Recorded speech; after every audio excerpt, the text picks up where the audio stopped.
మాయి భయ్ చూడంగా చూడంగా సన్ రైజ్ టీం కూడా స్ట్రాంగ్ గానే అనిపిస్తుంది. మినీ ఆక్షన్ కి ముందు ముంబై ప్లేయర్స్ అందరు ఫామ్ ఉంటే మినీ ఆక్షన్ తర్వాత ఎస్ఆర్హెచ్ ప్లేయర్స్ అందరు ఫామ్ లకు వస్తారు. అంతగానం ఫామ్ లకు వచ్చిన ప్లేయర్స్ ఎవరు Rohit? South Africa T20 league లా Markram Heinrich Klaasen, UAE T20 league లా ఆడిల్ రషీద్ ఫరూకి. ఇక మన Indian players Tripathi Washington Sundar ఎట్లైనా ఫామ్ లోనే ఉన్నారు. హ్యారీ బ్రూక్ కూడా ఎనీ టైం ఫామ్ లోనే ఉంటాడు. కరెక్టే రోహిత్, సన్ రైజర్స్ ని మాత్రం తక్కువ అంచనా వేయద్దు. అంటే ఏంటిది మీరు మాట్లాడేది? మా పంజాబ్ కింగ్స్ ని తక్కువ అంచనా ఎత్తరా?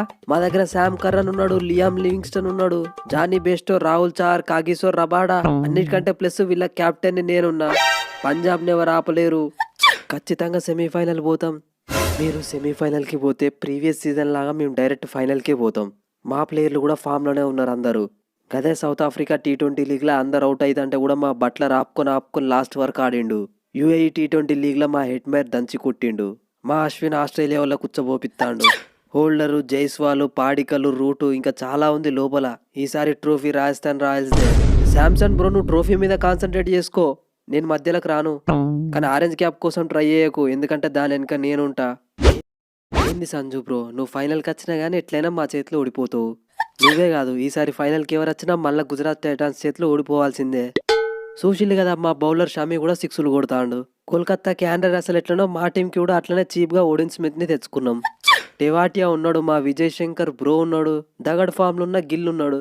టెస్టులలో నేను లేకపోయినా కానీ నా ఇన్ఫ్లుయెన్స్ మొత్తం ఉపయోగించి శ్రీకర్ భరత్ని టీంలోకి వచ్చేటట్టు చేసిన. అట్లుంటది మా గుజరాత్ ప్లేయర్స్తోని. తమ్ముడు హార్దిక్, ముంబై గురించి నీకు తెలిసిందే కదా. ఒక్క సీజన్ వెనుకకు పోయిందంటే 2 సీజన్లు ముందుకు వస్తుంది. ఈ సీజన్ ముంబైదే కానీ నువ్వు ట్రోఫీని మర్చిపోయిగా. ఎస్ఆర్ఎస్ టీంలకి వెళ్ళి వార్నర్ పోయిండు, పస తగ్గింది, కేన్ మామ పోయిండు, క్రేజ్ తగ్గింది అనుకుంటా. అంతకంటే హై స్పీడ్ తో ఆడిన మక్రమ్ వచ్చిండు. First team mini IPL South Africa టీ20లో ఈస్టర్న్ కేప్ ని గెలిపిస్తా, తర్వాత ఇండియాకి వచ్చి మెయిన్ ఐపీఎల్ లో ఎస్ఆర్ఎస్ ని గెలిపిస్తా. భయ్యా మెహఫిల్ ఎవరిదైనా కానీ భయ్యా, ట్రోఫీ మాత్రం మక్రమ్దే. ఏ మోడల్ మక్రమ్ మోడల్. తమ్ముడు మన దగ్గర ఎవరెవరు ఉన్నారు ఒకసారి పేర్లు చెప్పు.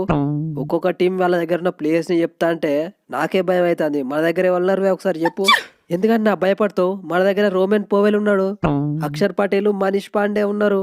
బౌలింగ్ లో నోకియా, కుల్దీప్ యాదవ్, లుంగి నిగిడి, చేతన్ సకారియా, ఫిజు. మనంతా బౌలింగ్ అటాక్ ఎవరి దగ్గర లేదు. పవర్ ప్లేలో మన ఇద్దరం ఆడే ఆటకి ఏ టీం తట్టుకోలేదన్నా. అది తమ్ముడు, నువ్వు అదే స్పిరిట్లో ఉండు. ఇండియాకి రాగానే మనం రీల్స్ మీద రీల్స్ చేయాలి, మ్యాచ్ల మీద మ్యాచ్లు గెలవాలి. ఓకే స్పిరిట్ అన్నా. ప్రొటోరియస్, రవీంద్ర జడేజా, మొయిన్ అలీ, స్టోక్స్. అనుకోకుండా అవసరం పడితే టీంలో రావడానికి రెడీగా ఉండే Kyle Jamieson, Mitchell Shatner. Batting లో గైక్వాడ్, కాన్వే, రహానే. ఫినిషర్ ఎవరో మీకు తెలిసిందే. అల్టిమేట్ గా అన్ని టీంలు కలిసి కొట్టుకునేది లాస్ట్ కి సిఎస్కే చేతిలో ఓడిపోవడానికే. థ్యాంక్స్, నమస్తే.